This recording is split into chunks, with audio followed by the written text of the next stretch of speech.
The fluorescent lights of Riverside Community College flickered overhead, casting harsh shadows across the cluttered student union.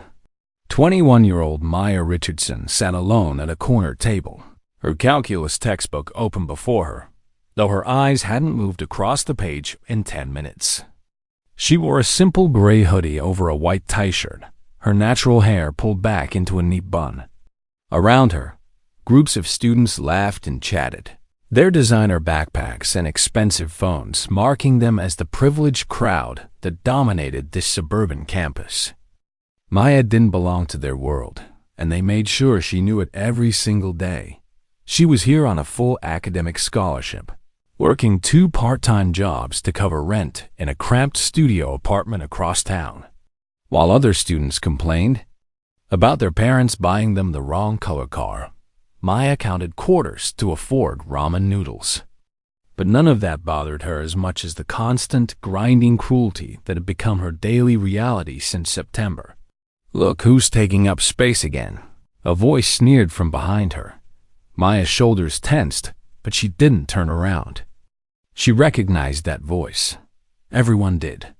Chad Morrison was the golden boy of Riverside Community College, star quarterback of the football team, son of the college's largest donor, and the architect of Maya's misery. He stood 6 feet 2 inches tall, with sandy blonde hair and the kind of confident smile that came from never hearing the word no. Chad circled around to face her, flanked by his ever-present companions, Rhett Walker, the linebacker with more muscle than brains, and Tyler Chun, whose wealthy parents had bought him into every exclusive club on campus. They formed a wall of privilege and casual cruelty. "Studying again?" Chad asked, his tone dripping with mock concern. "Don't you ever take a break?" "Oh, wait, I forgot. You can't afford to go anywhere fun." Maya kept her eyes on her textbook, her jaw clenched tight. She had learned the hard way that responding only made things worse. Ignoring them was supposed to be the right strategy, according to the useless counselor she had spoken with 2 months ago. But ignoring them never actually made them leave. Brett leaned over her table, his shadow falling across her notes. "What's the matter? Cat got your tongue? Or are you just too stupid to understand the words coming out of Chad's mouth?" The surrounding students glanced over but quickly looked away. This was a script they had seen performed dozens of times before, and no one wanted to become Chad's next target. Maya understood their fear. She had watched Chad destroy reputations with a few well-placed rumors, had seen him get professors fired for giving him grades he didn't like, had witnessed him turn entire social circles against anyone who dared challenge his authority. Tyler grabbed Maya's textbook suddenly, holding it just out of her reach. "Wow, calculus. Trying to prove you're smart enough to be here? Let me save you some time. You're not. You're just filling a diversity quota." Something inside Maya cracked, but she forced herself to remain still. She had promised herself she wouldn't give them the satisfaction of seeing her break. Not here. Not now. Not ever. "Give it back," Maya said quietly, her voice steady despite the rage building in her chest. Chad laughed, a sharp, cruel sound that drew more attention from nearby tables. "Oh, she speaks. Guys, did you hear that? She thinks she can give us orders." Tyler tossed the textbook to Brett, who caught it easily. The 3 of them began playing keep away, tossing Maya's book back and forth over her head while she sat frozen in her seat. The humiliation burned through her like acid. She could feel dozens of eyes watching, some amused, most uncomfortable, but none willing to help. Finally, Chad snatched the book midair and slammed it down on the table in front of Maya with enough force to make her flinch. "There you go, scholarship girl. Don't say we never gave you anything." As they walked away, their laughter echoing across the student union, Maya slowly closed her textbook. Her hands were shaking, but she forced them still by pressing her palms flat against the table. She counted to 10 in her head, then 20, then 30, using the breathing techniques she had learned from her therapist during her first year of college. What Chad Morrison didn't know, what none of them knew, was that Maya Richardson had a secret. A secret that would eventually make them regret every cruel word, every humiliating moment, every assumption they had made about who she was and what she was capable of. But for now, she gathered her books in silence and prepared for another lonely walk across campus, wondering how much longer she could endure before everything came crashing down. The harassment didn't stop at verbal abuse. Over the following weeks, Maya discovered that Chad's influence extended far beyond casual cruelty in the student union. Her locker was vandalized 3 times, with crude words spray-painted across the door. Her email was hacked, and a doctored photo of her was circulated on social media, with captions questioning her academic integrity. Someone even filed a false plagiarism complaint against her, forcing her to spend hours defending herself to the false dean while Chad smirked from across the administrative office.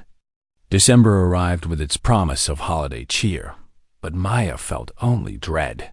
The campus Christmas party was scheduled for December 23rd, the last day before winter break. It was technically optional, but Professor Anderson had made it clear that attendance would be noted favorably for participation grades. Maya couldn't afford to lose any points in his business management class.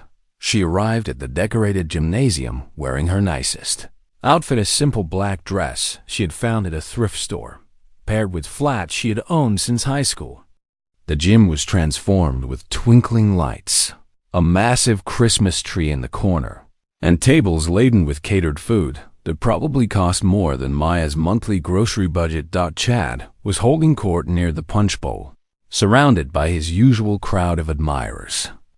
He wore an expensive suit that fit him perfectly, looking every inch the privileged prince of Riverside. When he spotted Maya entering alone, his eyes lit up with malicious opportunity. "Wow, wow," Chad announced loudly, drawing attention from half the room. "Look who decided to grace us with her presence. I didn't know they let scholarship students into the nice parties." Maya ignored him, heading toward the refreshment table with her head held high. She could feel the weight of dozens of stares, could hear the whispers starting to spread like wildfire. Her heart pounded, but she refused to turn around, refused to engage, refused to give him what he wanted. She made it to the table and poured herself a cup of punch with hands that barely trembled. Small victory.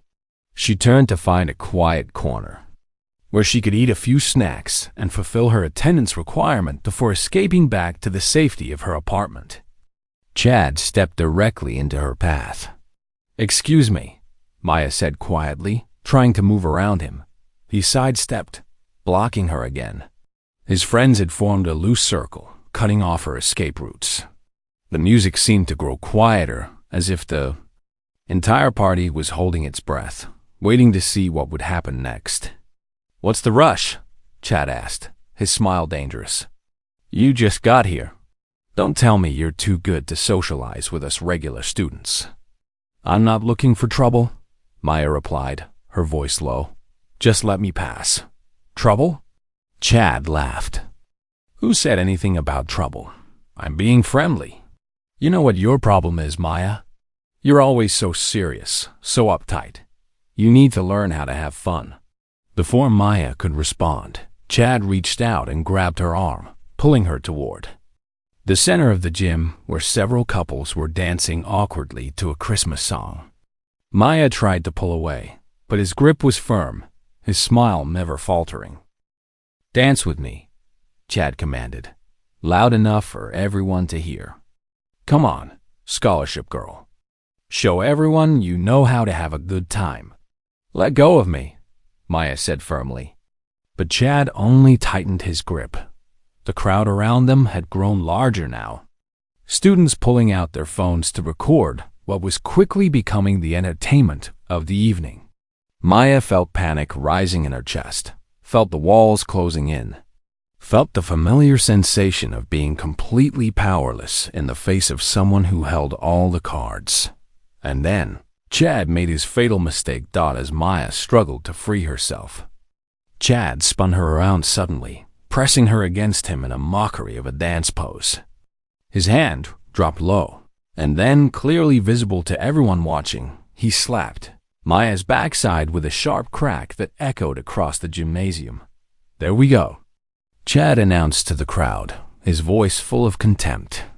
"Now, you're starting to fit in. This is how real college students party." The gymnasium fell silent. Even the music seemed to stop, though it was probably just Maya's perception as everything around her narrowed to a single point of rage and humiliation. She stood frozen, her back still to Chad, her entire body rigid with an emotion that went far beyond anger. When she turned around, her face was completely blank.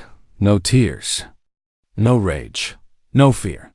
Just a cold, calculated emptiness that made Chad take an instinctive step backward. "You just made a very serious mistake," Maya said quietly, but her voice carried across the silent gym with perfect clarity. Chad recovered quickly, forcing out a laugh. "Oh yeah? What are you going to do about it? Run to the dean? File a complaint? Please. My father owns half this college. Nothing's going to happen to me." Maya reached into her purse and pulled out her phone. She didn't take a picture or start recording. She simply dialed a number and held the phone to her ear, her eyes never leaving Chad's face. "This is Maya Richardson," she said calmly when someone answered. "Authorization code Alpha 79 Delta. I'm requesting immediate extraction and legal support. Location: Riverside Community College Gymnasium. Assailant: Chad Morrison. Nature of incident: sexual battery, public assault. Witnesses: approximately 100 students with video evidence." Chad's smirk faltered. "What are you talking about? Who are you calling?" Maya lowered her phone, ending the call. "That was the FBI field office in Sacramento. They'll be here in approximately 15 minutes. I suggest you stay right where you are." The crowd began to murmur, confused and uncertain. Brett stepped forward, trying to look threatening. "You're bluffing. You're just some nobody scholarship student trying to scare us." Maya reached up and slowly unzipped her hoodie, which she had pulled on over her dress when she felt cold. Underneath, clearly visible to everyone now, was something that made several students gasp audibly. Clipped to her belt was a badge. Not a student ID, not a security guard badge. A genuine, honest-to-God FBI credentials case with a gold shield that caught the twinkling Christmas lights and reflected them across the stunned crowd. "My name is Maya Richardson," she said, her voice calm and professional now, all trace of the quiet, intimidated student gone. "And I'm a federal agent with the FBI's Civil Rights Division. For the past 4 months, I've been conducting an undercover investigation into systematic harassment, discrimination, and abuse at Riverside Community College. Chad Morrison, you are currently being charged with sexual battery against a federal officer, among other crimes that will be detailed when my colleagues arrive." Chad's face had gone from smug confidence to pale terror in the span of seconds. "This is insane. You can't be. You're just a student. This is some kind of joke." Maya pulled out her phone again and held up the screen, showing the video recording that had been running since she entered the gymnasium. "Everything that happened here tonight was recorded, including your assault, which was witnessed by over 100 people.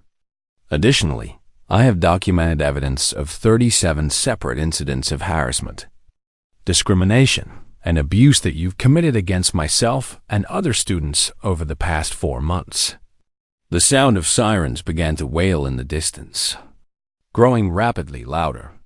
Within minutes, the gymnasium doors burst open, and a team of FBI agents and windbreakers flooded into the space, followed by campus security and local police officers. The lead agent, a stern-faced woman named Special Agent Karen Foster, approached Maya with a nod of respect. "Agent Richardson, are you all right?" "I'm fine, ma'am," Maya replied, her voice steady. "The primary subject is right here. I have video evidence of tonight's incident, plus comprehensive documentation of the ongoing harassment campaign." Agent Foster turned to Chad, whose face had lost all color. "Chad Morrison, you are under arrest for assault and battery against a federal officer. You have the right to remain silent." As Agent Foster read Chad his rights and another agent secured handcuffs around his wrists, the gymnasium erupted in chaos. Students were shouting, phones were everywhere, and the reality of what had just happened was beginning to sink in for everyone present. Rhett and Tyler tried to slip away, but they were quickly intercepted by other agents. Maya had documented their involvement thoroughly, as well every cruel comment, every act of vandalism they had participated in, every time they had stood by and enabled Chad's behavior. As Chad was led away in handcuffs, he turned back to look at Maya, his eyes filled with a mixture of rage and disbelief. "You can't do this. My father will destroy you. He'll have you fired.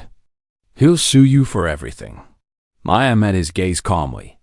"Your father is currently being questioned by federal agents at his home regarding his attempts to influence campus administration to ignore harassment complaints. Several administrators are also being investigated for accepting bribes in exchange for silencing victims. This investigation goes much deeper than your personal cruelty, Chad. You're just the most visible symptom of a rotten system." The gymnasium doors closed behind the arrested students, and suddenly Maya was surrounded by dozens of other students, the quiet ones, the ones who had been too scared to speak up, the ones who had been victims just like her. A young woman with tears streaming down her face stepped forward. "Thank you," she whispered. "He did the same thing to me last year, but when I reported it, the dean told me I was overreacting. They said I should drop out if I couldn't handle campus social dynamics." Another student, a freshman boy, spoke up shakily. "He destroyed my reputation with rumors when I refused to let him cheat off my physics exam. I almost failed out because no one would work with me on group projects." One by one, students began sharing their stories, their pain, their relief that someone had finally held the bullies accountable. Maya listened to each one, taking notes, collecting evidence, building the comprehensive case that would eventually bring real change to Riverside Community College. The aftermath of that Christmas Eve night rippled far beyond Riverside Community College. Maya's investigation had uncovered a pattern of abuse, cover-ups, and corruption that extended throughout the entire California community college system. Chad Morrison's father, wealthy donor Richard Morrison, had been using his influence to silence complaints against his son for years. Going back to Chad's high school days, the story exploded across national news within 48 hours. FBI agent poses as student to expose campus corruption became the headline that dominated every major news outlet. The video of Chad's arrest, captured by dozens of student phones, went viral, accumulating millions of views as people around the country watched a privileged bully finally face consequences for his actions. Maya appeared at a press conference 3 days after Christmas, standing alongside FBI Director James Martinez and California's Attorney General Linda Chun. She wore her full FBI uniform now, her badge prominently displayed, her posture confident and professional. As she walked through FBI headquarters on a crisp spring morning, her badge gleaming under the fluorescent lights, Maya thought about that Christmas Eve when everything changed. The moment when Chad Morrison made his final, fatal mistake. The moment when the silent guardian spoke up and brought the entire corrupt system crashing down. Some people wear their power on their sleeves. Others hide it carefully, waiting for the perfect moment to strike. Maya Richardson had proven that the most dangerous enemy is the one you underestimate, and that true justice sometimes requires Patience, sacrifice, and the willingness to endure hell for the chance to save others from the same fate. The bullies of Riverside Community College had learned that lesson the hard way. And because of Maya's courage, countless other bullies would never get the chance to make the same mistake. Agent Richardson's courage in conducting this months-long undercover operation has exposed serious systematic failures in our educational institutions. Director Martinez announced to the assembled press, "We have documented evidence of over 200 incidents of harassment, discrimination, and abuse across multiple campuses. Several college administrators have been arrested for accepting bribes to ignore complaints. This investigation is ongoing." A reporter raised her hand. "Agent Richardson, what made you decide to take on this assignment? It must have been incredibly difficult to endure months of harassment." Maya stepped up to the microphone, her voice steady. "I volunteered for this assignment because I knew firsthand what it felt like to be bullied and to have no one believe you. When I was in high school, I watched my younger brother drop out because of relentless harassment that the administration refused to address. He never recovered. He struggled with depression for years. I became an FBI agent because I wanted to protect people who couldn't protect themselves. This operation was personal for me."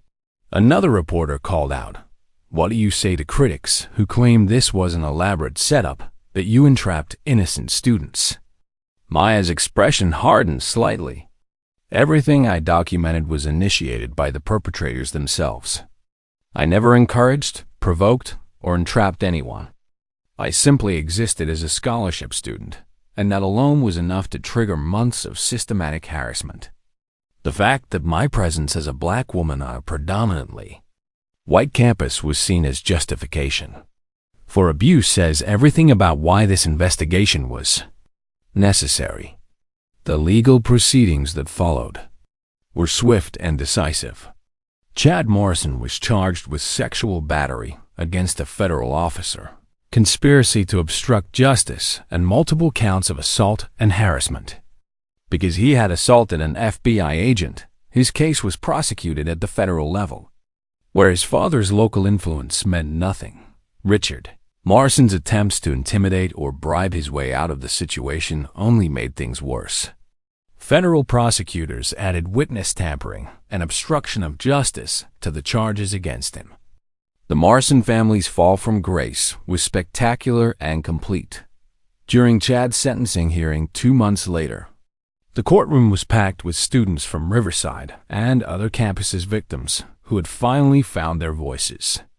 Judge Patricia Reynolds listened to testimony from 17 different students about Chad's pattern of abuse, discrimination, and harassment. When it was Maya's turn to speak, she approached the witness stand with the same calm dignity she had maintained throughout the ordeal. She looked directly at Chad, who sat slumped at the defense table, his expensive suit unable to hide how small he had become. "The thing that struck me most during this investigation," Maya said, her voice clear and steady, "was not the cruelty itself. Bullies exist everywhere. What shocked me was how many people knew what was happening and did nothing. Teachers who looked away, administrators who accepted bribes to silence victims, students who stood by and watched because they were grateful it wasn't happening to them." She paused, letting her words sink in. Chad Morrison is not unique. He's a product of a system that taught him he was entitled to treat people however he wanted without consequences. A system that valued his father's donations more than the safety and dignity of students. A system that had to be exposed and dismantled. Judge Reynolds sentenced Chad to 5 years in federal prison, followed by 5 years of supervised probation. His father received a 10-year sentence for bribery and corruption. Multiple college administrators lost their jobs and faced criminal charges. The entire board of trustees at Riverside Community College was replaced. But perhaps more importantly, Maya's investigation sparked a nationwide conversation about harassment and accountability in educational institutions. 17 states passed new laws strengthening protections for students and requiring mandatory reporting of harassment complaints. Hundreds of students who had been silenced for years finally felt empowered to come forward with their own stories. 6 months after Chad's sentencing, Maya returned to Riverside Community College, but this time she wasn't undercover. She was there as part of the FBI's new campus safety initiative, training college administrators and security personnel on how to recognize and respond to harassment and discrimination. As she walked across the campus quad, students recognized her and approached with gratitude and respect. The atmosphere of fear that had permeated the school during her investigation had been replaced by something healthier, though not perfect. Change was slow, but it was happening. She stopped by the student union, the same place where Chad had tormented her months earlier. A group of students sat at the table where she used to study alone, laughing and working together on a group project. They represented a diverse mix of backgrounds and experiences, the kind of inclusive community that should have existed all along. A young woman broke away from the group and approached Maya shyly. "Agent Richardson? I'm Jennifer Wu. I just wanted to say thank you. Because of your investigation, I felt safe enough to report my own harassment situation. The administration actually listened this time and took action. I don't know if I would have had the courage if I hadn't seen what you did." Maya smiled warmly. "You had the courage inside you all along, Jennifer. I just helped create a system where that courage could be heard. Keep speaking up. Keep holding people accountable. That's how real change happens." As Maya left campus that day, she thought about her younger brother, who was now back in school and thriving in a healthier environment.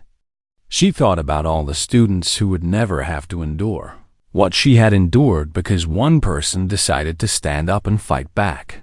The Christmas lights were being taken down from the gymnasium, but Maya could still remember that night with perfect clarity, the moment when everything changed, when the silent guardian revealed herself, when justice finally arrived for those who had been waiting so long.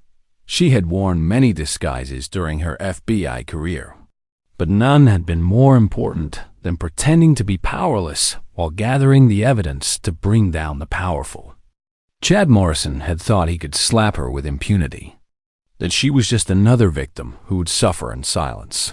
He had been catastrophically wrong, and now, whenever she heard about another bully facing consequences, another victim finding justice, another institution being held accountable, Maya Richardson smiled and remembered the lesson she had taught that night in the gymnasium. Power doesn't come from money, status, or physical dominance. True power comes from dignity, courage, and the unwavering belief that everyone deserves to be treated with respect, and from the willingness to fight like hell to make that belief a reality. The story of Maya Richardson became a case study taught in FBI training programs, a cautionary tale shared in college orientation sessions, and an inspiration to anyone who had ever felt powerless in the face of bullying and abuse. But for Maya herself, the victory wasn't in the headlines or the accolades. It was in the quiet moments when she received messages from students across the country, telling her that her example had given them the courage to speak up, to report harassment, to refuse to accept abuse as normal. It was in the smile of her younger brother when he graduated from college with honors, having thrived in an environment where he was protected instead of tormented. It was in the knowledge that Chad Morrison, sitting in a federal prison cell, finally understood that actions have consequences, and that no amount of privilege can shield someone forever from justice. And it was in the 8 narrative arcs that made up her story, from the silent suffering to the explosive revelation, from the systematic documentation to the decisive confrontation, from the personal pain to the professional triumph. Maya Richardson had started as a target and ended as a protector. She had endured months of harassment, not because she was weak, but because she was strong enough to use that suffering to build a case that would protect countless others.